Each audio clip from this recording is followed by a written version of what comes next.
منال کی بات کر رہا ہوں میرے پیارے آقا صلی اللہ علیہ وسلم کی کنیزوں، دنیا یہ ہے کہ دنیا کے اندر جو چیز حسین نظر آتی ہے وہ حسین نہیں ہے، بلکہ اس کے اندر جو ہے وہ قباحت ہے، اس کے اندر تباہی اور بربادی ہے۔ میرے پیارے آقا صلی اللہ علیہ وسلم کی کنیزوں، دنیا یہ ہے کہ دنیا کے اندر انسان کی ہر خواہش پوری نہیں ہو سکتی۔ اللہ اکبر، ہزاروں خواہشیں ایسی کہ ہر خواہش پہ دم نکلے، بہت نکلے میرے ارمان، مگر پھر بھی وہ کم نکلے۔ میرے پیارے آقا صلی اللہ علیہ وسلم کی کنیزوں، تو دنیا کے اندر جو ہے ہر خواہش انسان کی پوری نہیں ہو سکتی، اور انسان یہ سوچ کر کے بیٹھا ہے کہ مجھے جو کچھ ملے گا وہ سب دنیا کے اندر ملے گا۔ یہ بہت دھوکہ ہے، یہ بہت فریب ہے۔ میرے پیارے آقا صلی اللہ علیہ وسلم کی کنیزوں، اللہ کے حبیب غیب داں نبی صلی اللہ علیہ وسلم نے ارشاد فرمایا، اے لوگو، اگلے پچھلوں کو دنیا نے دھوکہ دیا، میں محمد اعلان کرتا ہوں کہ تم دنیا کے مکر سے ہوشیار رہنا، دنیا کے فریب سے ہوشیار رہنا، کہیں تمہیں دنیا جو ہے وہ مکر میں مبتلا نہ کر دے، کہیں دنیا تمہیں دھوکے میں مبتلا نہ کر دے۔ سرکار مولا کائنات نے اپنے خطبات میں ارشاد فرمایا کہ دنیا مجھے دھوکہ دینا چاہتی ہے، لیکن میں دنیا کو جھڑکتا ہوں۔ اور آپ کا حال یہ تھا، لوگوں کے سامنے ہی نہیں بلکہ اپنی راتوں کو مصلے پر بیٹھ کر کے مولا کائنات داڑھی پکڑ کر کے رو کر کے کہتے تھے، اے دنیا مجھے دھوکہ نہ دینا، تو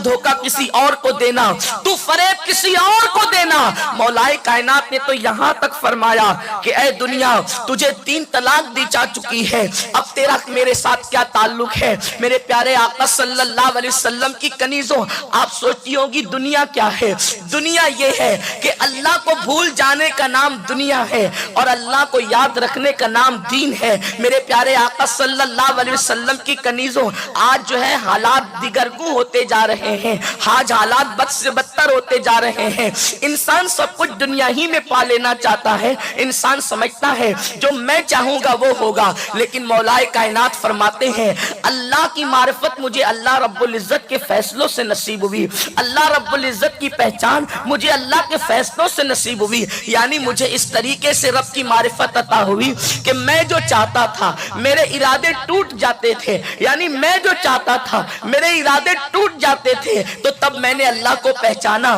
کہ میں جو چاہتا ہوں اس کو توڑنے والی ذات بھی کوئی ہے۔ میرے پیارے آقا صلی اللہ علیہ وسلم کی کنیزوں، لیکن عجیب سی بات ہے، اللہ اکبر، ہر بات اللہ والوں کی چاہی ہوئی بھی نہ ہوئی،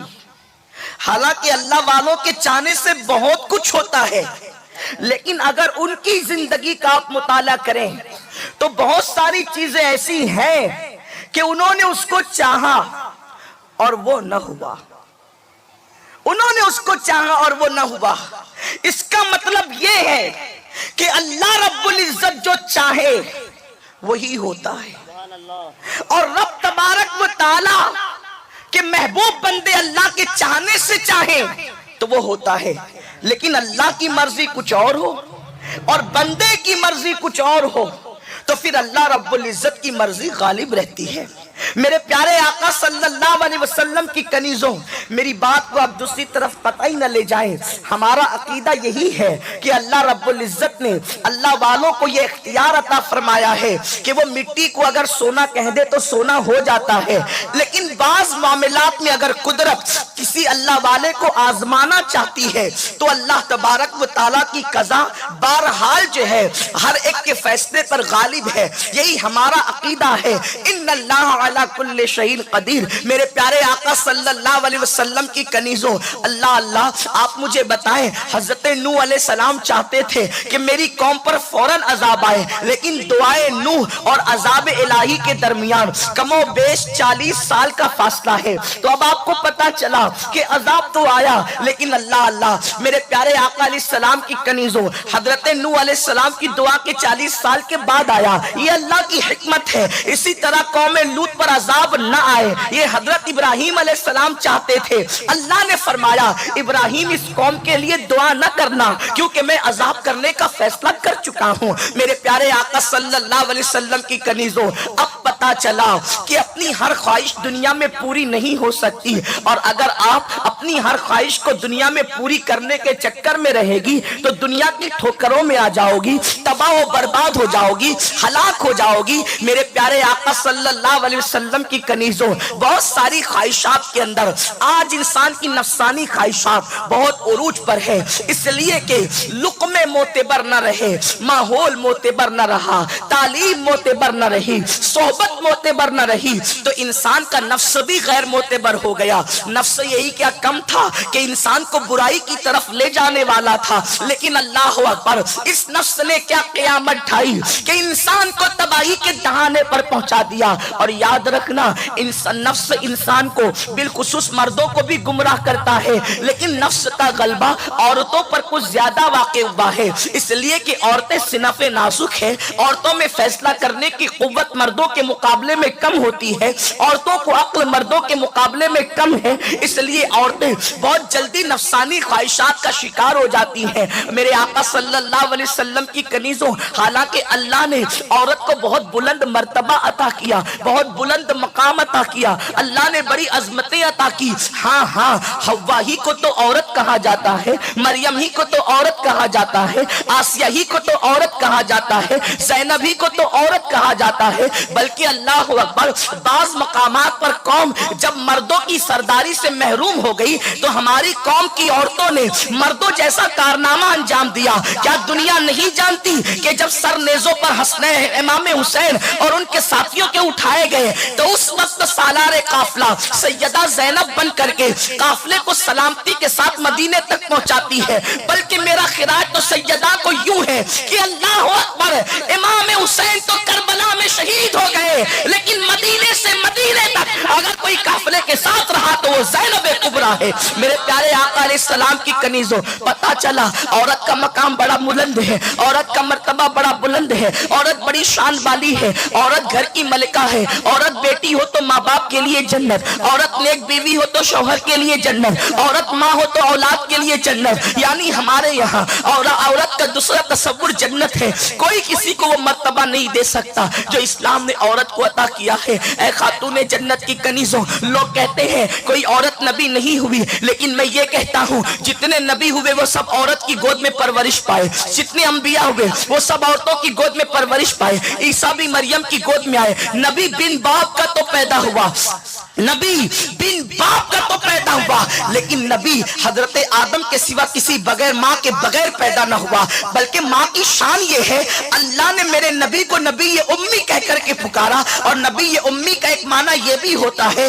جو ہے وہ ماں کو کہتے ہیں، اور یا نسبتی ہونے کی وجہ سے ماں والا، یعنی ماں کا مرتبہ یہ ہے، عورت کا مرتبہ یہ ہے کہ اللہ نے اپنے محبوب کو امی کہہ کر یعنی ماں والا کہہ کر کے پکارا۔ آپ اندازہ تو فرمائے، جس کی ماں کی شان کی آقا عالم یہ ہو، جس کی ماں کی شان کی عظمت و کا عالم یہ ہو، اللہ عورت کی عظمت کا اندازہ ہم کیسے لگا سکتے ہیں؟ لیکن یہ بہت افسوس کی بات ہے، وہ عورت جس کے قدموں تلے جنت، وہ عورت جس کی پیدائش پر ماں باپ کو جنت، وہ عورت اللہ اکبر جو شوہر کے لیے جنت، اگر وہی عورت جہنم کے راستے پر جائے، اگر وہی عورت کو جہنم کا ایندھن بنے، یہ بھی کہا گیا عورت کو جنت کہا گیا ہے، اور دوسرے مقام پر یہ کہا جاتا ہے کہ جہنم میں سب سے زیادہ عورتیں جائے گی، لیکن معاملہ یہی ہوا جیسے کوئی دریا کے کنارے رہ کر کے پیاسا رہے۔ اللہ اکبر، آپ ماں باپ کے لیے جنت ہے، آپ شوہر کے لیے جنت ہے، آپ اولاد کے لیے جنت ہے، لیکن آپ اپنے کرتوت کی وجہ سے جہنم کا ایندھن بن رہی ہے۔ میرے پیارے آقا صلی اللہ علیہ وسلم کی کنیزوں، آج جو ہے دنیا کے اندر نچنیا عورتوں کی ضرورت نہیں، آج دنیا کے اندر زینب کے کردار کی ضرورت ہے، آج دنیا کے اندر اداکارہ عورتوں کے کردار کی ضرورت نہیں، آج دنیا کے اندر سیدہ فاطمہ الزہرا کے کردار کی ضرورت ہے۔ میرے پیارے آقا صلی اللہ علیہ وسلم کی کنیزوں، سنی اجتماع میں آنے والی میری ماں اور بہنوں، آج بڑے درد دل کے ساتھ میں ایک بات آپ تک پہنچانا چاہتا ہوں، اس لیے کہ اس مجمع کے اندر مجھے امید ہے 80% میری بہنیں جو ہے وہ نوجوان ہیں۔ اللہ اکبر، میرے پیارے آقا صلی اللہ علیہ وسلم کی کنیزوں، آج عورتوں کے لیے بلکہ نوجوان لڑکیوں کے لیے ایک مسئلہ بہت زیادہ بنا ہوا ہے، اور وہ مسئلہ یہ ہے پسند کی شادی۔ پسند کی شادی ایک بھوت سوار ہے لوگوں پر، پسند کی شادی، اور اس کو فیشن بنا دیا گیا ہے۔ لو میرج کہا جاتا ہے، کبھی روشن خیالی کہا جاتا ہے، کبھی یہ کہا جاتا ہے کہ اپنی پسند سے شوہر ڈھونڈو۔ میرے پیارے آقا صلی اللہ علیہ وسلم کی کنیزوں، میرے پاس وقت کم ہے لیکن صرف دل کا درد میری ان بہنوں تک پہنچانا چاہتا ہوں جن کو یہ بھوت سوار ہو گیا ہے کہ ہم فلمی اداکارہ کو دیکھ کر ہم بھی اپنا شوہر خود پسند کریں گے، ہم جو ہے اللہ اکبر سیریل کی اداکارہ کو دیکھ کر اپنی زندگی کا ساتھی ہم خود پسند کریں گے۔ میں زیادہ نہیں کہنا چاہتا، صرف اتنا پوچھنا چاہتا ہوں میری بہن، میں تمہیں اچھی طرح سے جانتا ہوں، جب تم عید کے موقع پر دوپٹہ اور چوڑیاں خریدنے جاتی ہو تو تم اکیلے نہیں جاتی، مجھے پورا یقین ہے ہر عورت کی فطرت ایک جیسی ہوتی ہے، میرے شہر کی عورتیں جیسی ہے، بھروچ کی عورتوں کی فطرت بھی وہی ہے، وہی فطرت احمد آباد کی عورتوں کی بھی ہے، وہی فطرت جو ہے یو پی بہار کی عورتوں کی بھی ہے۔ مجھے عورتوں کی فطرت اچھی طرح سے پتا ہے کہ جب کوئی عورت عید کے دوپٹے اور چوڑی کو خریدنے کے لیے جاتی ہے، عورت کبھی اکیلے نہیں جاتی، لڑکیاں کبھی اکیلے نہیں جاتی، ایک دو سہیلیوں کو لے کر جاتی ہے، یا کبھی اپنی ماں کو لے جاتی ہے، کبھی اپنی بڑی بہن کو لے جاتی ہے۔ یعنی عورت پسند کے معاملے میں بہت زیادہ حساس واقع ہوئی ہے۔ مجھے بتاؤ، دوپٹے سے میں چوڑی ڈھونڈنے کے لیے 3 سہیلیوں سے مشورہ کرتی ہو، کبھی ماں سے مشورہ کرتی ہو، کبھی بہن سے مشورہ کرتی ہو، جو چوڑیاں عید کے ایک دن پہننا ہے اس کے لیے اتنی محتاط ہو، اور جسے زندگی کا ساتھی بنانا ہے اس کے لیے بغیر مشورے کے چن لیتی ہو، جس کے ساتھ زندگی بھر رہنا ہے اس کے لیے بغیر مشورے کے چن لیتی ہو۔ مجھے بتاؤ تو صحیح، چوڑیاں چننے کے لیے تم نے اتنی توجہ کی، اتنی فکر کی، اتنے مشورے کیے، اور یاد رکھنا جو کام بغیر مشورے کے ہوتا ہے اس میں کبھی خیر نہیں ہوتی، اس میں کبھی خیر نہیں ہوتی۔ میرے پیارے آقا علیہ السلام کی کنیزوں، اچھی طرح سے یاد رکھنا، اللہ کے رسول علیہ السلام فرماتے ہیں جو مشورہ کرے وہ کبھی ذلیل نہیں ہوتا۔